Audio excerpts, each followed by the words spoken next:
Assalamualaikum warahmatullahi wabarakatuh. A'udzu billahi minasy syaithanir rajim. Bismillahirrahmanirrahim. Alhamdulillahilladzi khalaqal mauta wal hayata liyabluwakum ayyukum ahsanu amalan. الذي خلق الإنسان علمه البيان الذي بنعمته تتم الصالحات أشهد أن لا إله إلا الله الملك الحق المبين وأشهد أن سيدنا ونبينا محمدا عبده ورسوله صادق الوعد الأمين صلاة وسلاما دائمين متلازمين على رسول الله محمد صلى الله عليه وسلم وعلى آله وأصحابه وأزواجه وذريته وأهل بيته الكرام أجمعين. قالوا سبحانك لا علم لنا إلا ما علمتنا إنك أنت العليم الحكيم. فتب علينا إنك أنت التواب الرحيم. رب اشرح لي صدري ويسر لي أمري واحلل عقدة من لساني يفقه قولي. أما بعد. بسم الله الرحمن الرحيم. أشهد أن لا إله إلا الله وأشهد أن محمدا رسول الله. أشهد أن لا إله إلا الله وأشهد أن محمدا رسول الله. أشهد أن لا إله إلا الله وأشهد أن محمدا رسول الله. رضا الله تعالى إلى حضرة نبينا محمد صلى الله عليه وسلم وعلى آله وأصحابه وأزواجه وذريته ولبيته الكرام هدية واصلة ورحمة نازلة ساملة لسيدنا جبريل وسيدنا ميكائيل وسيدنا إسرافيل وسيدنا إسرائيل وجميع الأنبياء والمرسلين إلى نبينا عطا الله من أخوات وتنسل إليهما إلى يوم الدين وإلى نبينا إبراهيم عليه السلام وإلى نبينا إسماعيل عليه السلام وإلى نبينا موسى عليه السلام وإلى نبينا خضر عليه السلام وجميع الخلفاء الراشدين وإلى جميع أصحاب رسول الله صلى الله عليه وسلم نسبة المعنى ونسبة الباقي ونسبة الوقت ونسبة المدى وجميع الخلفاء الراشدين سيدنا أبو بكر الصديق وسيدنا عمر بن الخطاب وسيدنا عثمان بن عفان وسيدنا علي بن أبي طالب كرم الله وجهه كلهم أجمعين. sampai jami'al waliyin wal anbiya wal mursalin wal awliya wasyuhada was salihin wal ulama'il 'amilin wal musannifin al mujtahidin al mukhlisin khususan maulana as-syekh as-zahid Imam Nasr bin Muhammad bin Ibrahim Imam Abdul Aziz as-Samarqandi sahibul kitab Tanbihul Ghafilin بسر الفاتحة. أعوذ بالله من الشيطان الرجيم. بسم الله الرحمن الرحيم. الحمد لله رب العالمين الرحمن الرحيم مالك يوم الدين إياك نعبد وإياك نستعين اهدنا الصراط المستقيم صراط الذين أنعمت عليهم غير المغضوب عليهم ولا الضالين آمين.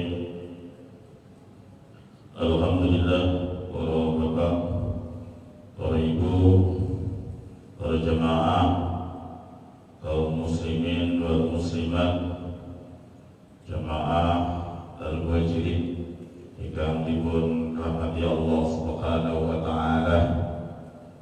Syukur datang ngarsanipun Allah atas daya nikmat, atas daya nikmat.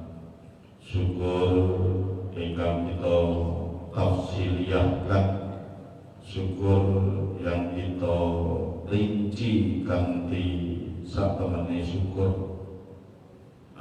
Alhamdulillah sisa sekeratus.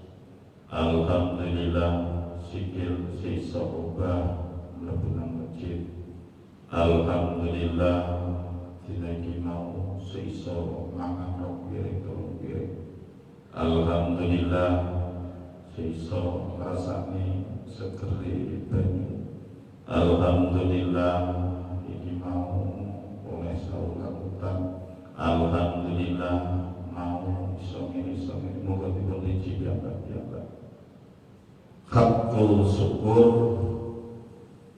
iki punika kita kedah matur nuwun dhateng ngarsanipun Allah kelawan kahanan ingkang kita tampi samenika wekdal.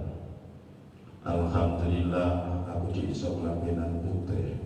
Alhamdulillah aku iso sarungan. Alhamdulillah aku iso sujud nang sajadah. Alhamdulillah aku iso tasbih, muterne tasbih. Alhamdulillah aku iso maca mripatku. Alhamdulillah dudukku iso ambekan. Nek wis ambekan iki prei gampang Gusti Allah niku ngilangi ambekan niku gampang. Kaman kula niku wingi kata Allah ini tawakis kados Pak Kolim ngoten niku Allah Akbar. Seringkali kula niku pagi salaman teng masjid karena paman lan wis nepi jenengan muswida sih. Alhamdulillah aku sehat. Allah Akbar. Riwaya ketemu agar langsung teng Gresik kepanggih. Seumur-umur gak tau loro, ambekannya utuh terus. Krungu kalau ini wetenge apos. Belum nang rumah sakit seminggu, seminggu mulai. Baru mulai ponaan tonggo-tonggo lumpuh. Kalau nek disambangi sepurone ya salahku, sepurone ya salahku. Sing loro paman kula nek ketemu wong nggih mesti ngomong sepurone ya. Sing bar nyambangi mesti ngomong ya wis ya aku cepet-cepet rono dan waras ya dan aktivitas meneh dan tambahi diputeri meneh dan tambahi dirambut meneh. Mulai rong dino drop malih lebu bunder pun budal minggu ini. Allahu Akbar. Jadi wong mati niku ora krana Covid tok. Nek jenengan nabi duwe rasa sing elek maring wong, kadang-kadang jenengan niku elek, jangan panjenengan ustaz mawon kadang-kadang elek. Syukur mati bayi gara-gara Covid. Syukur mati bapak gara-gara Covid. Kadang iku ana wong sing seneng nek kancane kepaten. Sebab jenengan duwe mangkel karo wong. Mangkel karo omah nomor 7 kapok gara-gara Covid bapak loro mati kadang-kadang. Nek jenengan mangkel karo wong nomor 8 omah nomor 8 syukur gara-gara Covid salai kadel gawe masker salai bisa saiki mati masa arep disalami Covid. Wong Covid ra ono yo nyatane tetep mati. Kalau itu berjamaah rahimahullah. Makanya kita syukur kepada kersane Allah. Ambekan seiso judut Allah. Kita niki nonton jadu awak judut awak niku teng ati teng dodo niku ternyata memang wonten persambungan rohaniah kita. Terutama nek ana wong niku marah muring-muring jeneng nadi iki mesti gemeter. Ini kalau denyut jantung ini mesti oleh di teori dokter niku 32 per atau 88/8. Tapi nek amargi gejala emosi dengan pirsani aliran darah ini gelembung, kemudian denyut nadi, denyut jantung, denyut liver, karena kan kaitan antara jantung memompa, kemudian liver mencuci darah, ginjal memindah antara darah kotor dan darah bersih, kemudian darah kotor dibuang, darah bersih dijadikan saripati, kemudian lambung, limpa, ini kudadel sari-sari makanan sing kanggo metu iki dalan buri sing rada cair metu dalan ngarep, kemudian sing saripati vitamin, mineral, sulfur, protein, nabati, lemak masuk ke sel-sel darah menjadi pertumbuhan-pertumbuhan urat dan daging serta pertumbuhan-pertumbuhan di tulang dilipat lawan daging dan otot. Otot kalau kita sebut sebagai urat nadi. Tulang ini kalau tidak ada urat nadi, tidak ada aliran darah masuk, maka tidak mungkin bisa digerakkan. Maka efek emosi dengan rohani, efek rohani emosi dengan jasad itu sangat berkaitan, sangat berhubungan. Hubungan yang nampak kelihatan ini ketika rohani jiwa ini marah, maka jasad kita ini ikut. Indikasinya apa? Mata merah, kemudian urat nadi kalau dalam bahasa kita lembung kabeh. Sebab apa? Darah yang dipompa oleh paru-paru ini cepat jeduk. Kalau normal gak marah seperti ini kan biasa duk gak bisa dites. Tapi pas ngamuk, mata marah, untuk kemeretek, kuping ini kok mekar, kemudian bibir ini lambe mencemur, kemudian tangan kemeretek, maka itu adalah reaksi-reaksi jasmaniah kita berkaitan dengan rohani kita. Maka titik sambung antara jasmani dan rohani itu adalah salah satu indikatornya adalah reaksi kita manakala kita ini emosi. Maka kemampuan orang yang rohaninya bagus maka akan memiliki bentuk jasad, bentuk jasmania juga bagus. Kalau orang rohaninya bagus, terbiasa dengan air wudhu, saya yakin wajah ini akan bersinar. Sak budak-budak wong, sak ireng-ireng wong, sak koyo wong suku tertentu sampai koyo lemah kulite.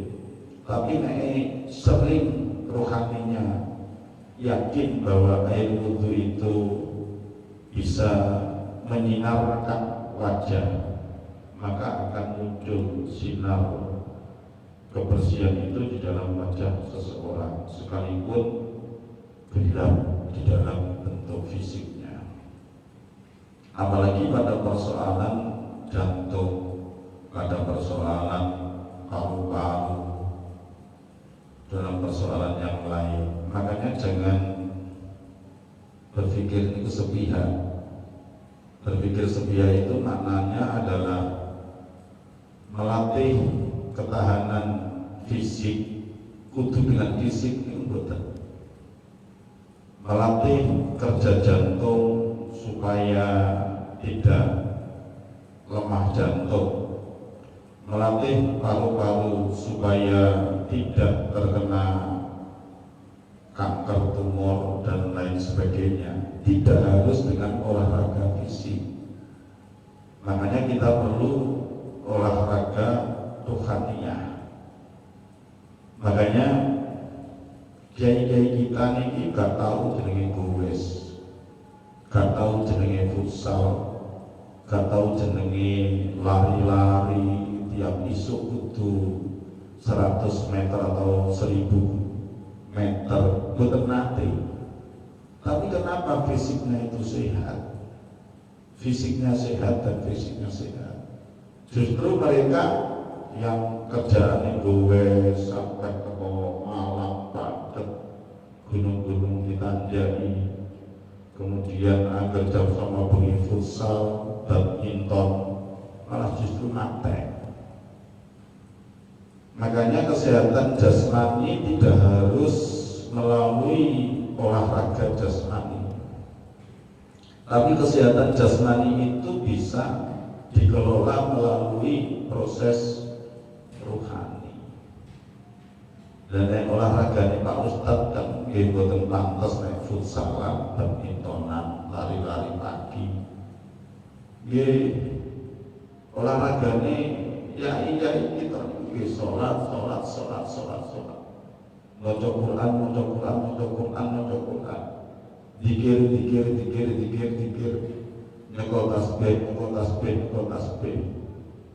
Makanya di dalam beberapa olah rasa dan olah rohani supaya bisa berefek kepada kesehatan dan keseimbangan jasmani, maka ada pola-pola zikir yang berguna untuk mengendalikan olah rasa ini. Makanya ada kemudian berzikir dengan menggunakan nafas.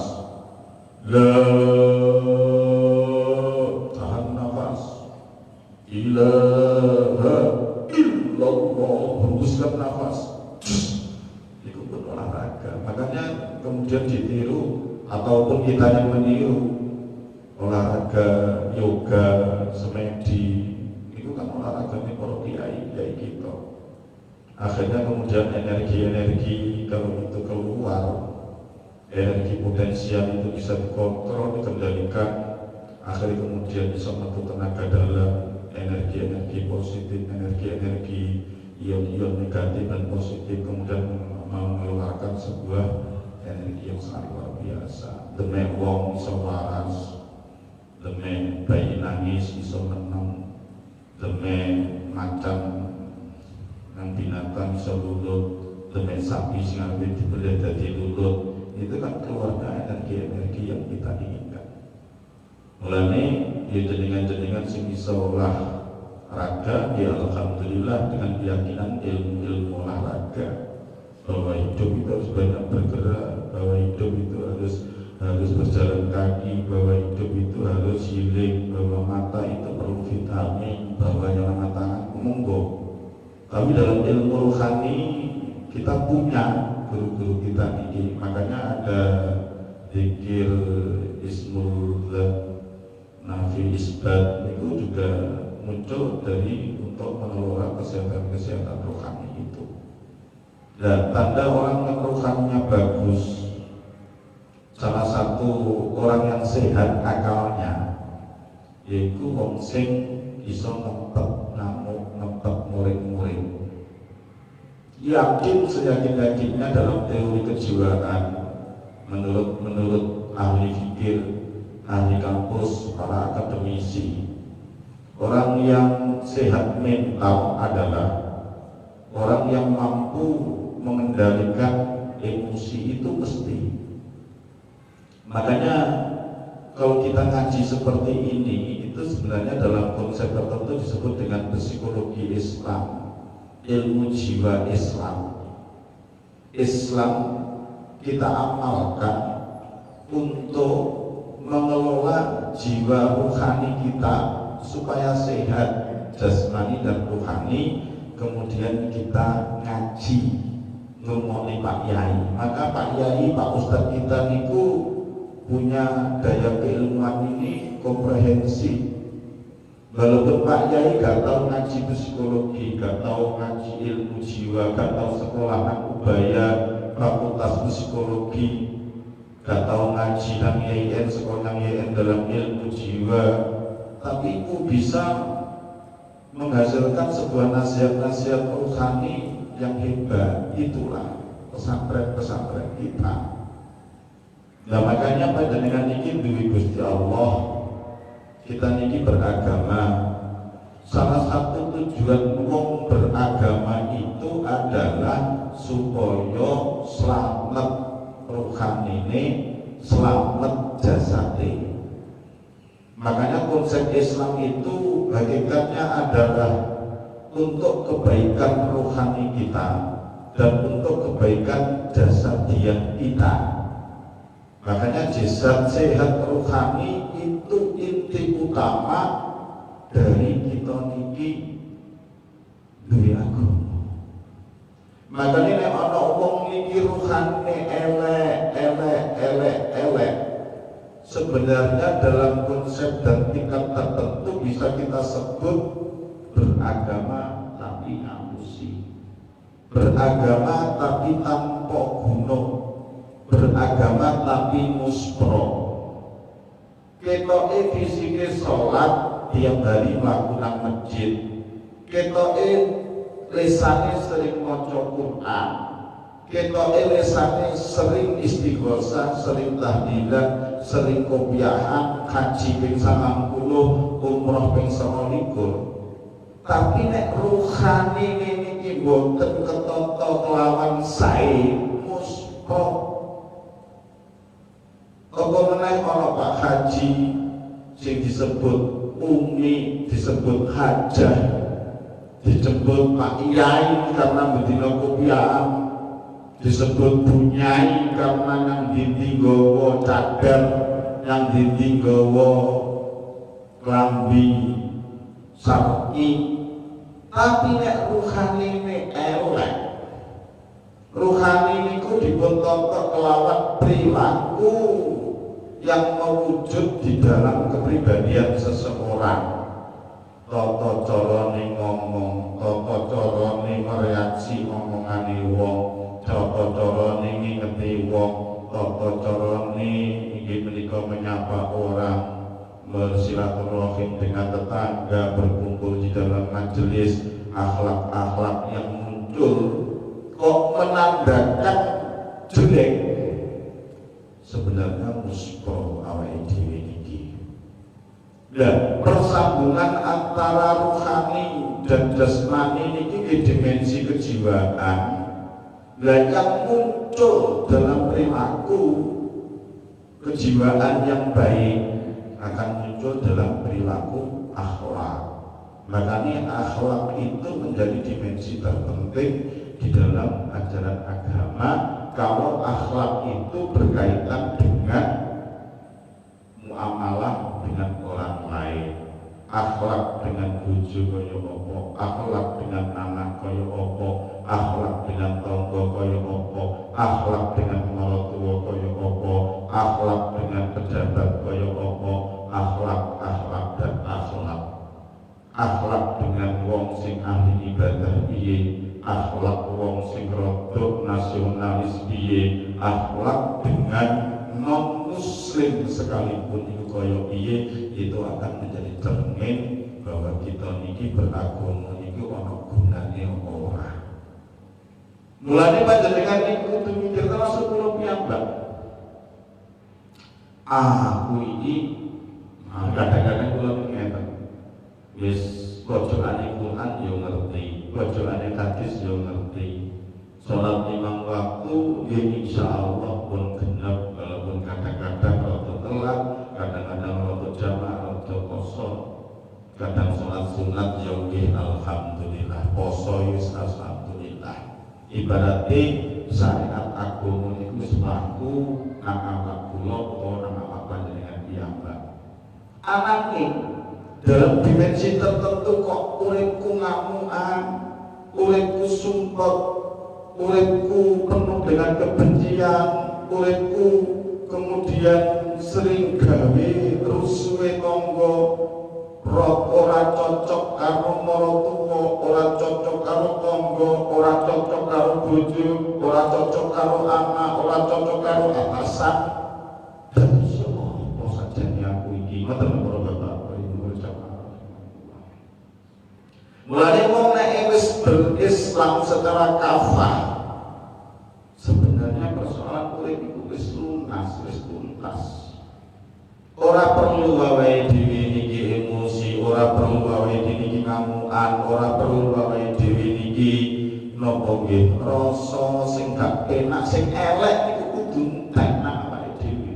Enak Pak Ustaz ngomong, iya. Kita niki pengene ngrayai gitoke awake dhewe. Makanya seringkali kula guyonan, Pak Ustaz kula kok galau gara-gara anak. Pak Ustaz aku kula kok galau gara-gara kula dipecat PHK teko Jawa Pos. Pak Ustaz aku kok galau gara-gara bojoku njaluk pegat. Pak Ustaz aku galau gara-gara tanggoku iku nggableki. Selama panjenengan sik duwe sumpek susah, galau, sik duweni masalah, maka pertanyaannya adalah tanda kutip muspro sampeyan ini beragama. Sebab agama itu sebenarnya menghilangkan sumpek, menghilangkan susah, menghilangkan galau, menghilangkan kebijinan, menghilangkan perilaku-perilaku muntah, perilaku-perilaku duraka, perilaku-perilaku ingkang boten sae. Saja ini para Bapak enak Pak Ustaz ngomong, terus nek enak ngomong ku piye? Memang agama niku digawe nata sadurunge nata umat lan masyarakat, sadurunge nata relasi anak dengan orang tua, sadurunge belajar akhlak antarane tangga siji tangga loro lan liya-liyane dengan muamalah kemanusiaan liyane, diri kita ini harus selesai dulu. Dialog dengan otak, dialog dengan hati, dialog dengan rasa qalbiyah, dengan nafsu kebinatangan kita, dengan nafsu amarah kita, dengan nafsu aluamah kita, dengan nafsu angkara murka kita, dengan nafsu marah kita. Makanya jihadul akbar ya jihadun nafas, perjuangan untuk hal yang paling besar di hidup manusia adalah mengalahkan nafsu kita sendiri. Sebelum kita berperang bisa mengalahkan orang lain. Ketika kita berperang dalam kondisi melawan musuh dalam memperjuangkan nilai-nilai kebenaran dan keadilan, termasuk nilai-nilai agama. Maka raja'na min jihadil asghar ila jihadil akbar. Ma huwa jihadil akbar ya Rasulullah? Wa huwa jihadun nafs. Setelah perang, Rasulullah mulai perang, kemudian ngomong awake dhewe wis bar selesai jihad kecil karena berperang melawan orang-orang kafir, tapi awake dhewe saiki bali perang sing luwih gede, yaitu perang menahan nafsu. Akhirnya kita diajarkan untuk puasa, untuk sholat, untuk zakat, untuk ibadah-ibadah yang lain. Hal itu untuk ingin menikah supaya ruhaninya kita ini sae. Jadi inti kita ini ruhani, dadan ruhani para bapak, para ibu, para jemaah rahimakumullah. Dan ruhani sing nampak di dalam persambungan fisik kita, yaitu ingin menikah nalikane awake dhewe iki gampang ngamuk, gampang marah, dan gampang marah. Makanya di dalam qaidahipun Kanjeng Rasul yang dinukil dening Imam Abu Rais As-Samarqandi pun nerangaken inggih punika niki dipun terangaken bahwa banyak di antara kita, yaitu wong niku sing gampang ngamuk dan gampang lilih. Lan ana wong niku angel ngamuk tapi yo angel lilih. Ini pembacaan Rasulullah terhadap sifat emosi para sahabat. Ana siji sahabat niku gampang ngamukan tapi yo gampang lilih. Contoh misalnya pun kita sebut ngamuke Umar bin Khattab. Umar bin Khattab niku gampang ngamuk. Tapi nek wis bar dijelasne dening Kanjeng Rasul iku nggih akhirnya kemudian lilih. Tapi ya ana wong niku inggih menika mayakuna bati al-ghadab bati al-pai suwe ngamuke ya suwe lilihe duka. Ini sinten? Mungkin di dalam konsep-konsep sahabat pasti ada orang-orang yang seperti itu. Suwe kamu tapi ya suwe lilih. Napa niki panjenengan monggo kita angan-angan piyambak. Tapi saapi-api wong yaiku wong sing angel ngamuk tapi nek wis bar ngamuk gampang lilih. Kalau dalam bahasane Jawa orang itu untuk marah itu sulit wong.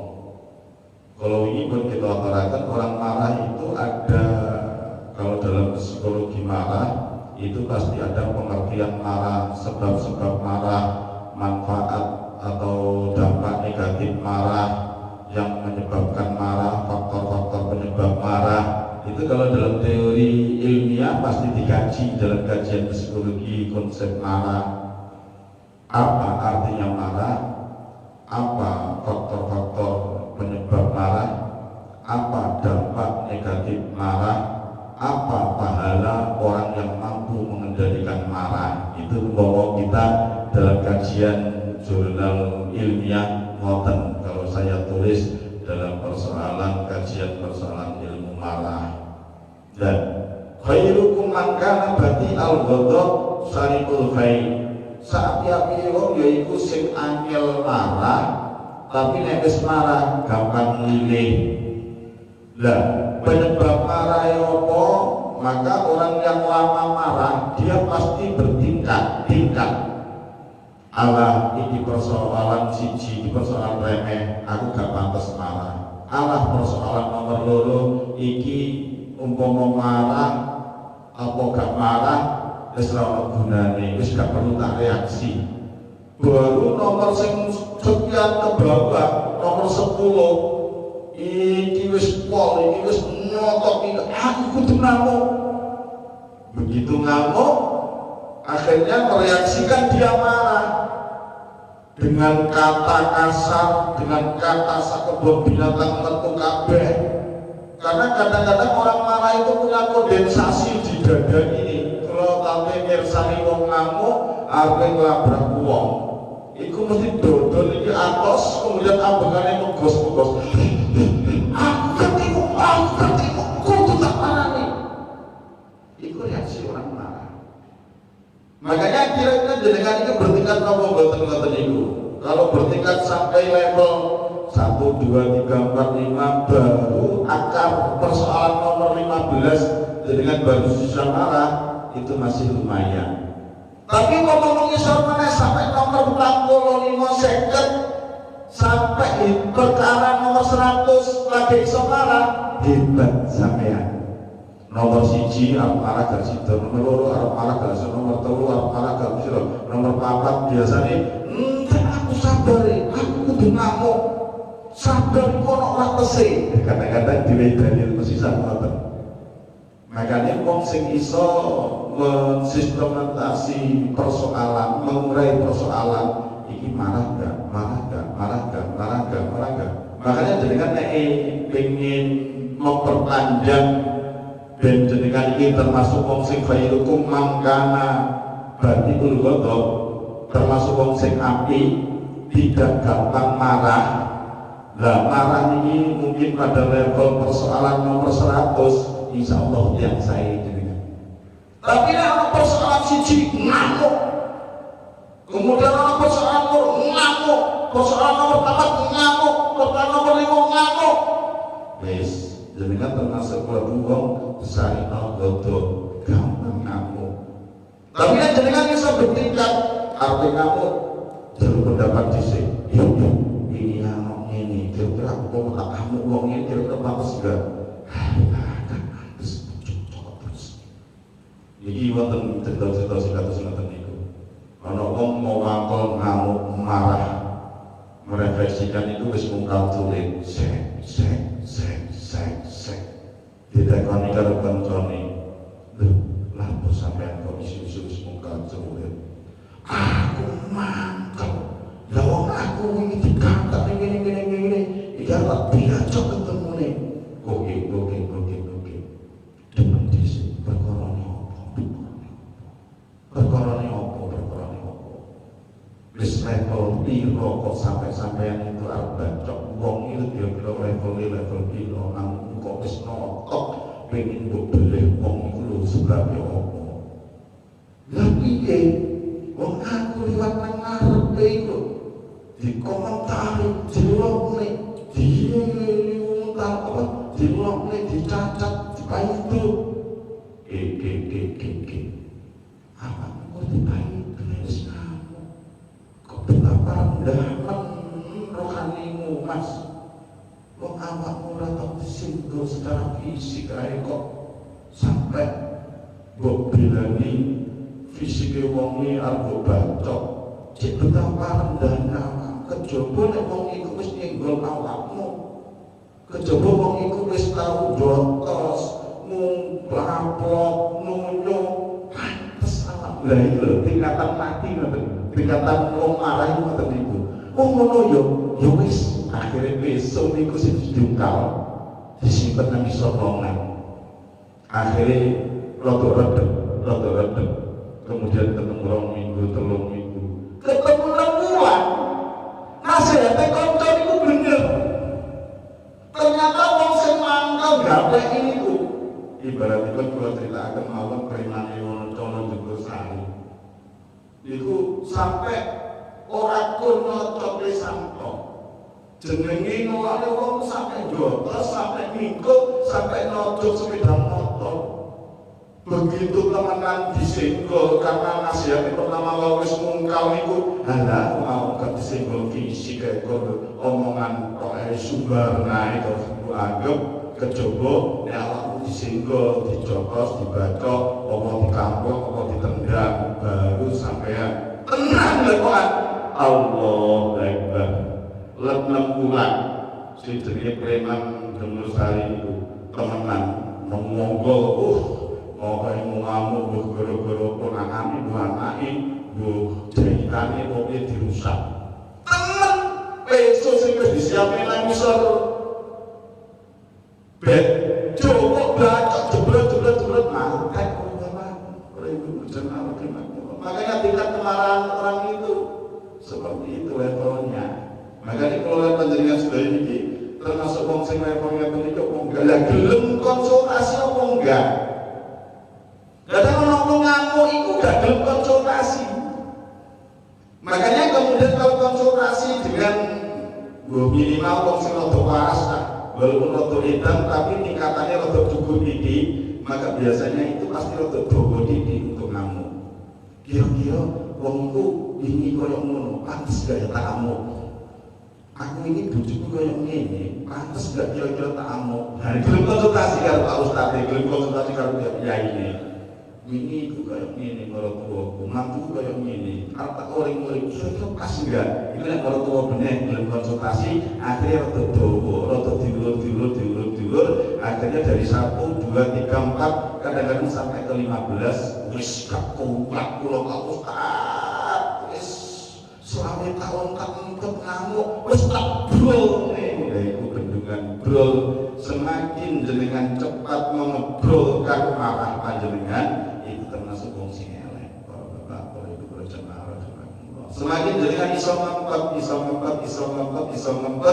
insyaallah jenengan termasuk wong apik tapi nek wis ngamuk brol misalnya kon betak coba wong ngamuk wong niku memang macam-macam reaksine kadang-kadang ngamuk niku jotos tembok gak mentol jotos wonge refleksinya begitu dar sing diamuk kaya wis melong kalau dalam teori ini kan kula aturaken bahwa kadang wong perlu senam rohani kadang-kadang oleh ganti ngamuk pisan stroke langsung mati tapi nek wis terlatih 2 bulan ngamukan meneh atau 3 bulan ngamukan meneh dadi sabulan pisan ngamuk berarti wis senam ngamuk akhirnya darah iki terlatih Ya monggo nek jenengan ngoten niku para bapak para ibu rahimakumullah. Misalnya kamu senam mulut, nek jenengan gak senam mulut niku bingung refleksikan arti karaokean.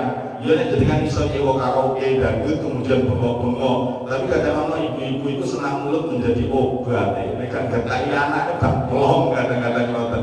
Monggo kita niati getak anak itu untuk senam mulut atau getak itu untuk latihan biar rohani kita ini sehat. Nek gak tahu marah pisang, kemudian pembuluh darahnya gak kuat, jebol langsung mati marah pisang. Nek tahu marah latihan marah level 1, latihan marah level 2, latihan marah level 3, nek wis marah level 5 wis terbiasa, akhirnya gak jebol pembuluh darah, akhirnya sehat terus. Sehingga yang namanya marah menjadi senam rohani, senam emosi di monggo. Niku para bapak para ibu jamaah rahimakumullah. Wong lanang yo ngono.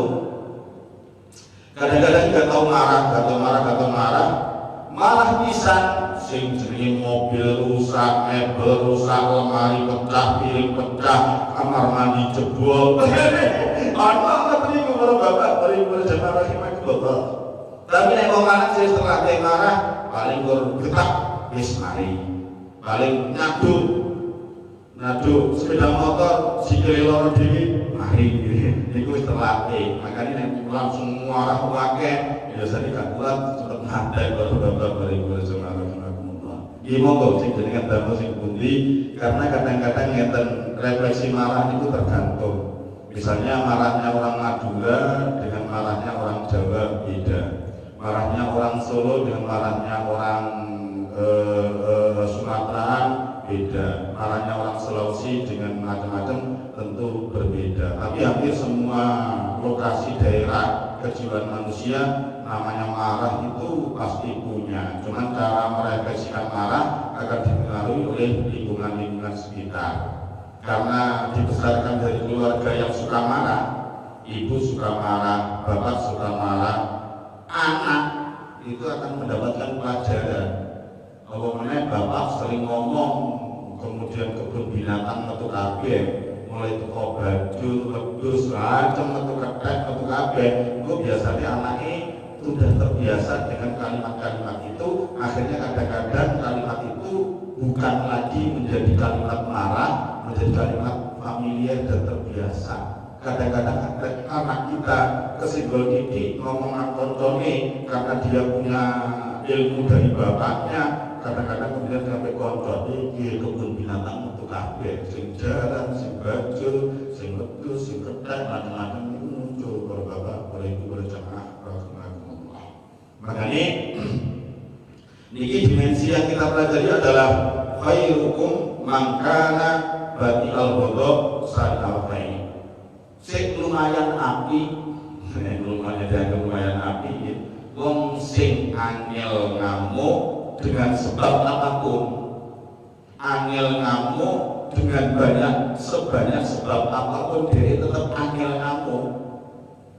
Monggo wong iku jero api, tapi nek wis ngamuk nek wis ngamuk gampang milih, nek wis ngamuk gampang pulih seperti semula. Contoh, nek jenengan ngamuke wong wedok bebojoan, itu biasanya reaksinya cepat, tapi ya cepat milih. Kadang itu aneh wong wedok itu ngomong kalau bapak itu kuat sebulan banting sapu, banting bantal, apa sih dicekel itu dibanting kabeh. Tapi baru banting kabeh perkara, ujung-ujungnya ngedek kompor, godhog banyu, ujung-ujung mas iki kopi. Kadang-kadang kan ini lucu, ini kalau wong wedok ini lucu nih hebatnya kok lho. Dan itu api. Wong wedok sing rada ngamuk, lah cepet milih, niku cepet. Lah carane milih niku piye? Utawa diwale. Kalau wong wedok mau ngamuk dader karena tanggal 1 kaya bayaran langsung diobos nang ATM. Mas. Bu iki akhirnya alhamdulillah senyum-senyum, akhirnya sing ngamuk ali kasih to ngamuk. Makanya obatnya wong wedok ngamuk biasanya duit sak kebok niku para bapak, para ibu, para jamaah rahimakumullah. Cek lilih niku yo apa? Niku nggih macam-macam modele wong. Kadang-kadang ana wong niku gak ngerti sebabnya ngamuk. Itu sing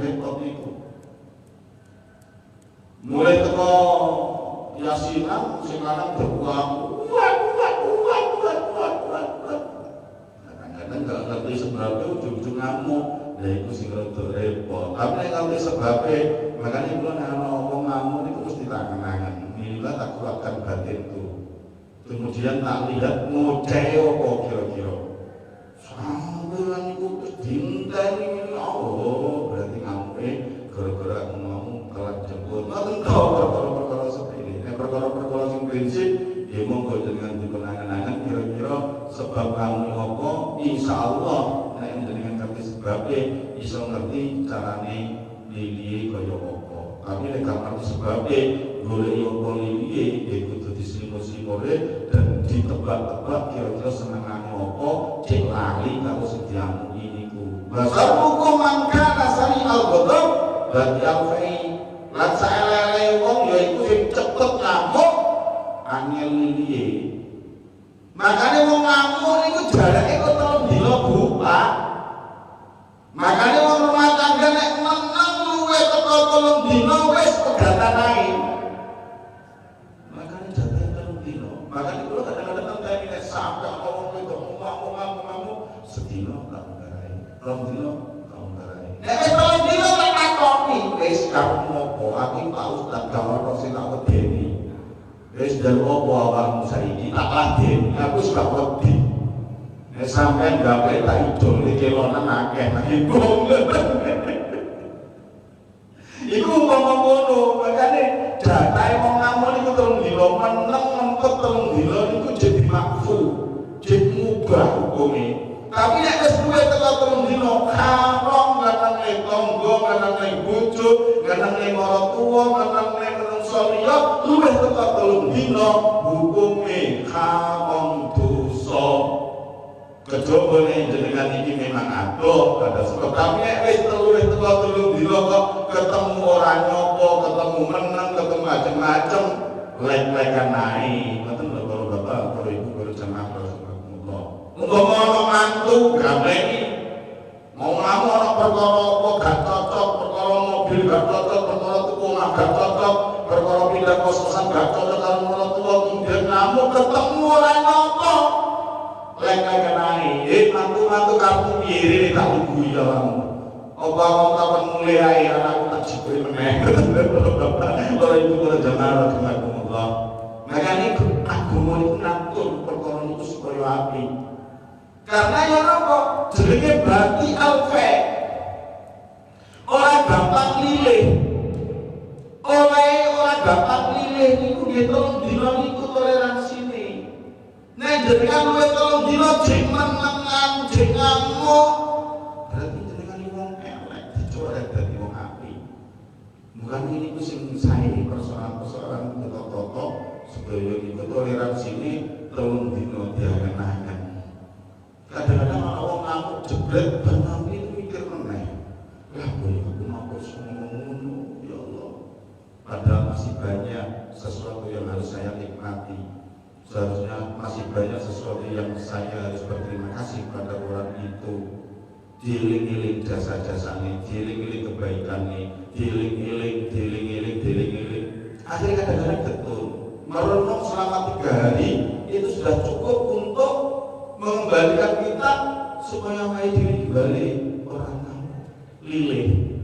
Enak kalau tak ngomong, ngomong. Tapi insya Allah dengan prakteknya ini umume rumah tangga, umume hubungan dengan tetangga, umume hubungan dengan menungso itu iso semeleh. Makanya Gusti Allah Rasulullah ngewahi target telung dino. Nek wis telung dino kok sik ngamuk dengan indikator tidak menyapa, tidak menyalami, tidak bersilaturahmi, tidak bertemu, tidak menyapa, itu yang paling pokok. Ketemu tidak bicara, yang indikasikan ngamuk itu jelas. Kemudian dari bojo saya ana kontak inggih punika komunikasi lewat WA, Facebook ataupun yang lainnya lah, Twitter atau Messenger. Umpama ana bojo telung dina gak ngabari belas. Oh, berarti kan gak ngabari kan intine kan ngamuk. Iku wis jaluk solusi piye iki? Mboten kok ae wis. Jaluk terus apa jaluk piye ngoten ae njaluk apik pun njaluk elek pun teges-tegesan. Makane dadi wong lanang kudu teges, dadi wong wedok iki kudu sadar. Sak ngamuk-ngamukmu wong wedok cukup 3 dina. Sak ngamuk-ngamukmu para tua cukup 3 dina. Sak ngamuk-ngamukmu para mantu cukup 3 dina. Jatahe nek luwih teko 3 dina kemudian ada kesempatan bertemu, ada kesempatan berulus salam, ada kesempatan untuk salaman. Kok tidak salaman, tidak menyapa, tidak ulus salam, tidak bicara, yang menunjukkan masih dendam dan masih marah dengan konsep bahwa dadi banyu ora bakal nyawuk, dadi godhong ora bakal nyuwek. Nah itu istilah wong Jawa dhisik kan ngono. Buah karo pencaksilat pokoke ora nyenggol aku ya wis. Iku sing diarani ngamuk ora lilih-lilih. Tapi nek wis lilih indikatore apa? Gelem ngomong, gelem weweh, gelem nopo, gelem salaman, gelem cedek, gelem cerita, gelem ngopi, gelem rokokan bareng, gelem futsal bareng, gelem mobilan bareng, gelem sepeda motoran boncengan, gelem oleh nyilih sepedae, oleh nyilih mobile, oleh moro nang omahe, gelem moro nang omahe, gelem mangan bareng, gelem dhewe panganane, gelem weweh panganane. Itu kan indikator bahwa nilai wong nek wis muring-muring ora bakal diwehi panganan yo moh ngowehi panganan apa meneh lungguh ra gelem salaman ra gelem urus salam ra gelem jagongan bareng ra gelem iku mesti indikator wong muring-muring lan wong ngamuk sing durung lilih. Lah nek wong lilih bar ngamukan bar ngamuk digelem rokokan bareng ngopi bareng weweh sego weweh panganan weweh jajan weweh jeneng sekolah kemudian sunatan moro mantuwe uang kemudian apa kemauan yang indikasikan rukun ukhuwah kembali kepada persoalan tidak ngamuk itu kudu kita lakukan. Ngoten kula Bapak kula Ibu kula jemaah rahimakumullah. Dadi tambahane oleh ngamuk ukurane 3 dina. Makane diarani suwe ngamuke 3 dina jek ngamuk meneh, 3 dina kedua jek ngamuk meneh, setahun jek ngamuk meneh. Elek panjenengan iku para bapak kula ibu jemaah rahimakumullah. Pun ini kula terus nih. Iki kok baleni meneh. Memang ngaji kula kadang-kadang nggih baleni kadang-kadang ana hal yang perlu belum dijelaskan kemudian kita tambahi. Nek maca kitab tok yang dikatam nggih, tapi memang penjelasannya yang berbeda. Wallahu a'lam bishawab. Karena kadang-kadang kula ngeten iki bar kula kalangan apa video kula kadang-kadang kula ngilu kok iso ya penjelasan teko kono. Karena memang kaitan dengan berkaitan dengan pengalaman yang pernah kita lewati bersama-sama. Karena kula hidup boten di tengah hutan. Karena kula nggih membaca fenomena bertetangga, fenomena bekerja, fenomena rumah tangga, fenomena dengan mertua, dengan mantu, itu pun biasa. Akhirnya bahasa-bahasa kula nggih bahasa keseharian seperti iki. Itu kalau kiai sing kodho-kodho maca kitab, jadi kok diwaca radhiyallahu anhu sampai dalam persoalan yang sangat aplikatif dalam wujud dalam persoalan itu. Kalau kita ini sering koordinasi, kalau ustaz, kalau kiai itu gak tahu pengalaman semerawung, kemudian pengalamannya lemah, maca kitab, wis ngadeg, boso dilakoni, Pak Ustaz kata ikut, menurut kita ini haram. Ya jadi kan laju akhirnya kalau kerja mereka seperti ibu gaya yang ngaji Ustaz kok ngaji kita terus nanti dilakoni ini Pak hukumnya apa? Haram Pak, itu apa hukumnya? Haram, kok haram kabeh Pak? Kalau ngaji nang kene itu pengen golek sing enak lah kok haram kabeh. Oh iya jemaah para bapak ibu berjamaah kita kumpulan. Bon, ada al-Fatihah. Allahumma salli wa sallim wa barik ala sayyidina Muhammad wa ala alihi alhamdulillahi rabbil alamin. Allahumma salli wa sallim wa barik ala sayyidina Muhammad wa hidayah wa syirk syariki asma'i wa sifat wa ala alihi wa sallim. Allahumma akhrijna min dhulumati al-wahmi wa akrimna min nuril fahmi wa aftah alaina bi ma'rifatil ilmi wa khassin akhlaqana bil hilmi wa sahhil lana abwaaba fadlika wa ansur alaina min khaza'ini bi rahmatika ya arhamar rahimin. Allahumma rabbana nawwir qulubana min nur hidayatika kama nawwarta al-ardha min nuri syamsika wa malika wa subhana rabbika rabbil izzati amma yasifun.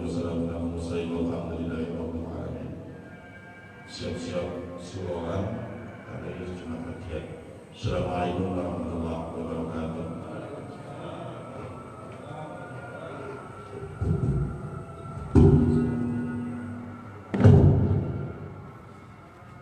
Allahu Akbar.